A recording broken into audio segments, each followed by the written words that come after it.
자, 계속해서 정치권 소식 좀 더 자세히 짚어보겠습니다. 고성국 박사, 박상철 경기대 교수 함께하겠습니다. 안녕하십니까? 어서 오십시오.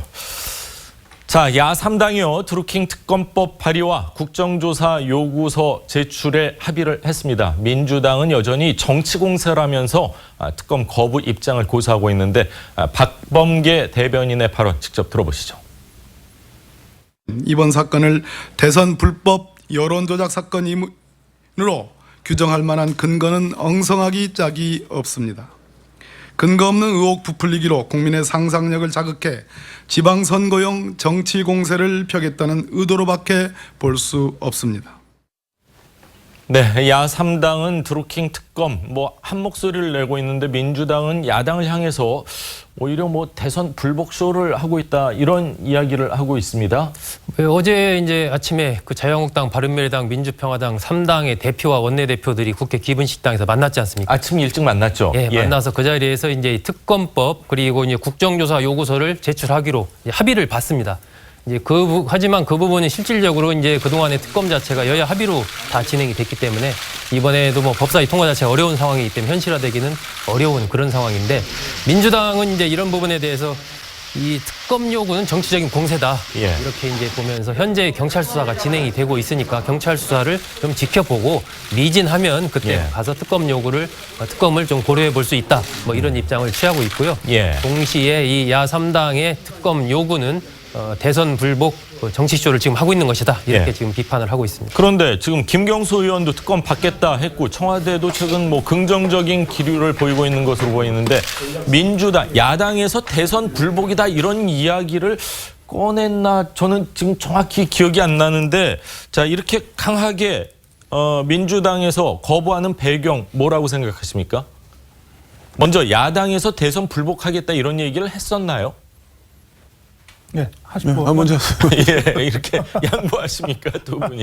야당에서 그런 얘기 한 적 없죠. 야당에서는 대선 불복하겠다 이런 얘기를 꺼낸 적은 없는데 여당에서 오히려 대선 불복 쇼를 하고 있다 이렇게 표현을 했습니다. 특검의 조사 범위가 작년 대선 때 있었던 드루킹의 그 댓글 조작에까지 그 범위가 확장돼야 된다. 이렇게는 주장했지만 우리가 대선 불복한다고 얘기한 것은 어느 야당도 없습니다. 그러니까요. 그런데 이제 민주당의 우원식 원내대표는 그 대선 때 있었던 그런 것을 조사하자고 하는 것은 사실상 대선 불복을 얘기하는 거 아니냐라고 역으로 규정하고 나선 거죠. 그래서 대선 불복이라는 프레임에 야당의 지금의 정치 공세를 가두겠다고 하는 게 지금 민주당의 입장인 것 같습니다. 약간의 역공이라고도 할 수 있을까요? 그러나 그게 역공이 되겠습니까? 드루킹이 공언하고 있지 않습니까?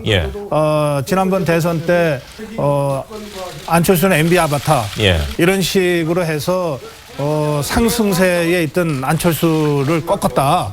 그렇게 자기들 공적처럼 큰 소리 치고 있는 상황인데 그렇다면 그게 대선 때 있었던 일 아니고 뭡니까? 그렇죠. 그런 걸 조사하지 않고 단순히 여자 아이스하키 팀 관련된 무슨 매크로 이용한 것만 조사할 거면 단일팀 말씀하시는 그렇죠. 거죠? 그때 이 보수 괴멸시키기 위해서 자기들이 일부러 매크로를 이용해 가지고서 이 조작했다는 거 아닙니까? 그것 때문에 지금 구속돼 있는데 단순히 그것만 조사할 거면 야권이 특검 조사를 뭐하러 요구하겠습니까? 박 교수님. 여당 입장에서는 이제 대선 불복 프레임으로 밀고 간다면 여당 입장에서는 근거가 많죠. 그 근거 중에 하나가 최근에 이제 구체적인 이야기는 좀 통계가 좀 정확하게 근거를 대기 그렇습니다만은 국민들이 특검에 대해서는 그렇게 많은 지지를 하고 있지 않다라는 여론조사도 있거든요. 그리고 야당 입장에서도 현재 드루킹 사건에 대해서는 특검이라는 것 자체가 특검을 꼭 해야지만 이 사건을 푼다라기보다도 선거를 앞두고 정치적으로 좀 약간은 부풀려가고 튀겨가는데 상당히 도움된다고 생각하기 때문에 지금 야당이 선거를 앞두고 연대가 잘 되지 않았음에도 불구하고 정의당을 빼고 같이 이제 공동 발의를 한 셈 아닙니까? 특검 법안이 통과된다는 것은 쉬운 문제는 아닙니다만은 저는 이 문제는요 정치 공세다라는 입장을 가질 수밖에 없는 게 지금 현재 경찰 수사가 서울경찰청장이 어쩌면은 좀 신중하지 못한 발언을 해가지고 부적절한 발언을 했죠. 수사기관을 믿을 수 있냐 없냐라고 바로 시비가 이제 붙었습니다만은 이 내용은 이미 이 피의자를 이미 구속을 해서 수사를 하고 있고 이 사건의 전모가 어느 정도 나오는 게 저는 옳다고 보고요. 예. 그리고 이 사건의 전모가 나오지 않고 어떤 뉴스 매체에서 확보한 자료, 어떻게 보면 현재까지는 경찰보다도 더 많은 자료가 있을 수도 있다라는 증거들이 나오거든요. 예. 그럼에도 불구하고 대한민국의 경찰이나 검찰 수사를 할 수 있는 건 하고 그것이 정치적으로 한계했을 때 특검이 가는 거고 국정조사 갔던 것이 그동안 이제 관례였단 말입니다. 예. 그래서 이 문제를 특검으로 바로 간다는 건 무리가 있고 또 하나는 아니 김경수 당사자도 특검을 하자고 그러는데 왜 그러냐고 여당은 그러는데 그 말은 이제 김경수 의원 입장에서는 특검까지 받을 만큼 나는 결백하다라는 이야기지. 예. 그것이 당의 여당의 전략상 특검을 그래서 받는다라는 것도 있을 수는 없다. 예. 뭐 그렇게 생각합니다. 역지사지라는 얘기가 있는데 예를 들어서 지금 야당이 여당이고 여당이 야당인 경우에 이런 일이 벌어졌을 때 민주당에서는 특검 요구 안 할까요? 당연히 제가 바로 그 말을 한 겁니다. 예. 야당 입장에서는 예. 어떤 문제든지 정치적으로 팔 수 있으면 끝까지 파고 들어가는 것이 야당의 임무고 야당이 저는 힘이라고 보거든요. 예. 여당의 입장에서는 검찰 수사라는 것을 공정하게 운영하고 있다라고 자신이 있다면 검찰 수사를 먼저 보고합시다라는 것이지 특검을 받아들이는 건 뭐냐면 우리 여당 입장에서도 경찰과 검찰 수사는 믿을 수 없다고 어느 정도 인정합니다. 라는 것이 깔려있기 때문에 역지사지라는 것은 돌이켜보건대 어처구니 없는 것뿐이지 예. 그 입장상 저는 어쩔 수 없는 부분도 있다고 봅니다. 근데 경찰청장이 경찰 2인자한테 조금은 부적절한 발언 아니었었냐 이런 얘기까지 할 정도면 야당 입장에서는 경찰을 조금 못 믿는 게 어떻게 보면 당연한 거 아닌가 그런 생각이 듭니다. 그런 측면들이 예. 특검의 빌미를 저는 줬다고 생각해요. 그래서 예. 경찰청장이 예. 보고를 받을 사람이 미리 그냥 이야기를 함으로써 나타난 그 현상들 예. 그런 면도 저는 충분히 있다고 봅니다. 아니 그러니까 예, 고 박사님. 박 교수. 경찰청장이 예. 2위 2인자인 서울경찰청장한테 부적절했다고 공개적으로 얘기한 적이 있습니까? 그거 기억나요? 이 정도로 지금 경찰의 수사가 심각한 겁니다. 예. 이미 신뢰도가 완전히 떨어졌어요. 그런데 그런 경찰의 수사를 지켜보고 미진하면 특검이라고 하는 거는 그야말로 형식 논리고 조금 전에 그 자료 화면 나오던데요. 예. 여론조사 다시 한번 띄워봐 주십시오. 예. 저는 어제 깜짝 놀랐어요. 제가 이 몸으로 겪는 국민 여론이 있는데 너무 다른 결과가 발표가 됐습니다. 보십시오. 그런데 저 조사를 보시면 리얼미터 조사인데 응답률 5.2%밖에 안 됩니다. 예. 그리고 표본 오차가 플러스 마이너스 4.4예요. 예. 그래 놓고서 국민 다수는 경찰 또는 이 검찰 수사를 원한다라고 하는 여론조사 하나를 가지고 지금 끌어오르고 있는 특검에 대한 국민적 요구를 예. 이거는 여론과 동떨어진 것이다. 이렇게 이 뭔가를 얘기하려고 한다면 저는 저 여론조사가 저는 정말 좀 조사받을 필요가 있다고 생각합니다. 응답률 5.2%를 예. 어떻게 발표를 합니까? 근데 하여튼 뭐 저는 저게 현실이니까요. 여론조사라는 게 그래서 응답률이 뭐 10% 넘는다는 얘기는 저는 못 들어본 것 그래도 같아요. 10%는 넘는 조사들을 합니다. 정치 관련 조사일 경우에는 예. 대체로 10%에서 15% 안 넘는 것 사이에 같아요. 여론조사를 예. 그렇게 만들죠. 예. 더 조사를 해서라도 예. 어쨌든 지금 저렇게 발표가 되니까 아까 예. 홍준표 대표가 여론조사까지 조사해야 된다고 얘기하는 거 아닙니까? 예. 저 여론조사 하나가 무슨 뭐 민심을 이렇게 움직일 힘도 없는 거지만 예. 그러나 저런 방식의 여론조사가 정말 검증되지 않고 전국의 흐름을 왜곡시키는 것으로 악용된다면 예. 이거 심각한 거다 저는 그렇게 말씀드리는 거죠. 우리 사회가 불신의 사회가 된 거는 확실한 것 같습니다. 댓글 조작으로 인해서 여론조사에 대한 신뢰도도 우리가 믿을 수 없는 그런 사회가 된 것 같은데 자 여야가요 드루킹 특검 놓고 극한 대립을 하면서 어제까지 처리되어야 했던 이 국민투표법이 시한을 넘겼습니다. 이 부분을 놓고도 여야가 뭐 신경전 벌이고 있는데 김성태 한국당 원내대표의 발언 직접 들어보시죠. 견이 합의가 이루어지면 당연히 국민투표도 부수 법안으로서 같이 함께 다뤄지는 것인데 마치 국민투표법이 이루어지지 않으면은 견이 안 되는 것처럼 이렇게 국민을 호도하는 것은 대단히 민주당이 대국민 사기극을 펼치는 그런 입장으로밖에 인식되어질 수밖에 없습니다. 네, 대국민 사기극이다. 약간 격한 반응이 나왔는데 국민투표법 결국 데드라인 넘기면서 6월 개헌 불가능해졌죠? 현실적으로 그렇게 됐습니다. 일단 지방선거와 개헌을 동시에 투표하기 위해서는 어제까지 국민투표법 개정안이 이제 공표가 됐어야 되는데 어제 그게 안 됐지 않습니까?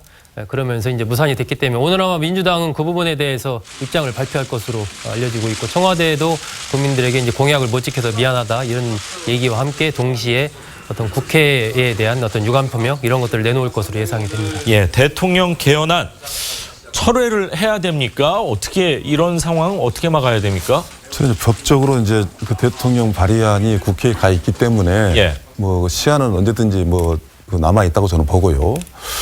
다만 이제 이 문제에 대해서 제가 이제 몇 가지만 말씀을 드리고 싶은 것은 여당 입장에서는 국민투표법을 빌미로 해서 응답하지 않은 것은 국회의 공당으로서는 저는 좀 문제가 저는 있다고 보는 것이 국민투표법이 벌써 몇 년째 지금 불법 상태로 있는 겁니다. 작동되지 않는 법으로.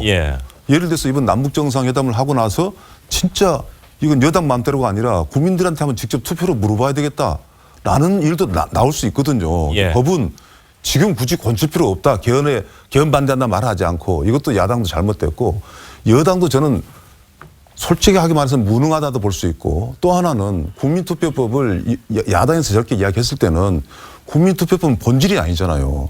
어떤 국민이 개헌의 최종 결정을 하니까 여당 입장, 대통령 입장에서는 오히려 국민투표법은 차지하고 개헌의 내용을 계속 이야기했었어야 된다. 그래서 바로 그래야지 공론화가 되지 않겠습니까? 물론 남북정상회담이라는 큰 뉴스도 있었긴 있었지만 대통령 입에서 청와대에서 계속 이런 문제는 개헌해야 됩니다. 국민들의 몫입니다라고 했을 때 야당이 압박을 받았을 건데 그런 면에서는 전략적으로도 상당히 무능했다 보고 이제 수습은 실질적으로 안 된 것은 또 시인할 수밖에 없는 거예요. 다만 야당이 개헌하겠느냐 개헌의 의지는 있거든요. 그 부분에 대해서 이번 선거 때 정무적 판단에서 문제가 있다면 어느 시한에 가서 개헌만큼 하자라는 약속을 받아내는 것으로서 야당과의 대화를 나눠야지 오늘도 청와대에서 이야기하면서 국민 여러분 야당이 너무 도와주지 않았습니다 라는 것이 야당을 압박을 준다 이렇게 판단하지 않고 개헌에 대한 끊임없는 어떤 해야 되겠다는 의지를 대통령이 이야기했으면 좋겠다는 생각이 듭니다. 그렇군요. 근데 민생법안 같은 경우는 국민들 피부에 딱 와닿지만 사실 개헌이라는 거는 국민들 피부에 딱 와닿지가 않기 때문에 그거를 계속해서 얘기하면 사실 어려운 부분도 많기 때문에 여당 입장에선 또 그런 어려움이 있지 않았을까. 박 교수가 그 좋은 제안을 했다고 생각합니다. 오늘 청와대에서 입장 발표를 할 때 여의도 정치권을 비판하는 식의 입장 발표를 할 게 아니라 애초에 그 대통령이 발의한 개헌의 진정성을 다시 한번 국민들한테 설명하고 그리고 비록 6월 지방선거 동시 국민투표는 무산됐지만 그래도 개헌은 꼭 필요한 것이니 계속해서 논의해달라 이런 식으로 마무리를 하는 게 좋겠다고 저도 생각해요. 그런데 청와대가 어떤 선택을 할지 모르겠습니다만 사실은 이 상황은 다 예견됐던 겁니다. 기억 다 하시지 않습니까? 대통령 개헌 발의할 때부터 이게 될 거냐 안 될 거냐 다 안 될 거라고 그러지 않았습니까? 이거는 보수 진보 가리지 않고 전문가들이라면 이거 어렵다고 다 얘기했습니다. 청와대도 어려운 거 알면서 제출한 겁니다. 뭔가 다른 정치적인 계산 때문에 뭘 드라이브를 한 건지 아니면 정말 개헌이 필요하다는 오로지 그 순수한 마음 하나 갖고 했는지는 모르겠지만 그러나 정치라고 하는 건 결과에 대해서까지 책임져야 되는 거 아닙니까? 이게 안 될 거라고 하는 게 거의 99% 확실시 됐던 상황에서까지 무리해서 강행을 했다면 그 강행한 사람들에 대한 책임도 나는 정치적으로 물을 낼 필요가 있다고 생각합니다. 그리고 여기까지 왔기 때문에 이미 국회에다가 공을 넘긴 상태에서 다시 청와대가 다시 걷어들이고 하는 것도 모양이 좋지 않습니다. 맞습니다. 그거는 국회에 제출한 것으로 청와대의 일은 끝나는 것이고 국회는 이제 국민투표법이 무산됐기 때문에 물리적으로는 어려워졌지만 그러나 대통령이 발의한 국민투표법이 국회에 넘어와 있는 상태에서는 어떤 형태로든 이것을 마무리하고 다음에 어떻게 하겠다. 국회가 그렇게 계획을 밝히는 것으로 이 사안을 마무리하는 것이 좋다. 청와대가 더 이상 나설 이유가 일이 아니다. 저는 그렇게 생각합니다. 자, 6.13 지방선거가 끝난 이후에 개헌과 관련된 국회와 청와대 머리를 맞대야 되지 않나 그런 생각이 듭니다. 자, 드루킹 수사 관련 새로운 소식 좀 짚어보겠습니다. 김경수 의원 보좌관이요. 경공모 측으로부터 500만 원을 받았다 돌려준 정황이 밝혀졌는데 돈을요. 전자담배 상자에 이렇게 담아서 500만 원을 받았다고 하네요.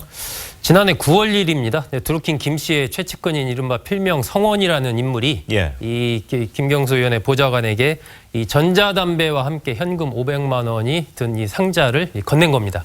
그래서 이제 뭐 건넨 쪽에서는 이게 빌려줬다 이렇게 얘기를 하고 있는데 두 사람 간에 어떤 차용증을 쓴 것도 아니고 또 현금으로 돈이 오갔습니다. 그리고 나서 이제 이 김 의원의 보좌관이 다시 이 돈을 돌려준 것은 드루킹 김 씨가 구속된 3월 25일 날 구속이 됐지 않습니까? 바로 그 다음 날인 3월 26일 날 돌려줬습니다. 그렇기 때문에 현재 양측에서는 이건 일종의 이제 사인간 채권 채무다 이렇게 주장을 하고 있는데 그 돈의 전달 방법이나 또 다시 반환한 시점이나 이런 것들을 봤을 때 단순한 이것이 빌려준 거 되돌려받은 이것으로 보기는 좀 어려운 것 아니냐 지금 뭐 이런 의혹이 제기가 됐습니다. 의심을 받기에 충분하다고 생각이 드는데 자 드루킹이 보좌관의 금전거래를 빌미로 김 의원을 협박했다는 사실도 밝혀졌죠? 예, 이건 올 3월 15일 일인데 이 드루킹 김 씨 측에서 두 차례 이제 김경수 의원에게 텔레그램 그리고 한 번은 또 시그널 SNS를 이용해서 두 차례 메시지를 일종의 협박성 메시지를 보낸 겁니다. 거기에 대해서 이제 김경수 의원은 첫 번째 부분에 대해서는 좀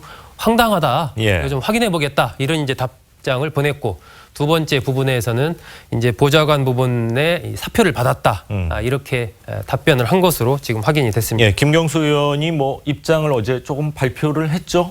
김경수 의원의 입장은 지난번 이제 기자회견 내용과 뭐 동일합니다. 나는 떳떳하고 어떤 필요하면 특검이라도 나는 받을 용의가 있다. 그리고 당당하게 돌파해서 이번 선거를 치르겠다라는 입장을 어제 다시 한번 밝혔습니다. 그렇군요. 자 이번 경남지사 선거에 김경수 의원 정치적 뭐 명운이 걸렸다 뭐 이렇게 표현을 해도 될 것 같은데 좀 뭐 여러 가지 논란 어떻게 생각하십니까? 저는 이 선거 결과가 아까 우리 고 박사께서 일방적으로 매도해버린 여론조사를 좀 눈여겨봐야 된다. 그리고 여론조사에 대해서 그렇게 홍준표 공당의 대표가 함부로 무시하는 건 아닙니다. 상당히 객관적인 근거를 가지고 있는 게 여론조사거든요. 그리고 과학적인 기법이기 때문에 그런 어느 정도 인정해야 한다고 보고 그럼에도 불구하고 그 여론조사를 이렇게 봤을 때 일방적으로 그 김경수 의원을 싫어하고 공격하는 입장이 아닌 제3자 국민이 볼 때 일방적으로 이건 큰 문제라기보다도 어쩌면 이 드루킹스 이쪽 사람들의 정말 아주 이 정치꾼으로서 행위가 있는 게 아닌가. 그래서 수사도 기다려 봐야 되는 거예요. 또 하나는 김경수 의원이라는 것이 경기도 경상남도에서는 어떻게 비칠까. 경상남도를 정말 변화를 줄 수 있는 찬실한 사람이다. 다소 어설프지만 괜찮다라는 저는 분위기도 올 수 있다고 보는 것이 지금 현재 여당에서 내민 후보가 오로지 드루킹 가지고만 또 이길 수 있다.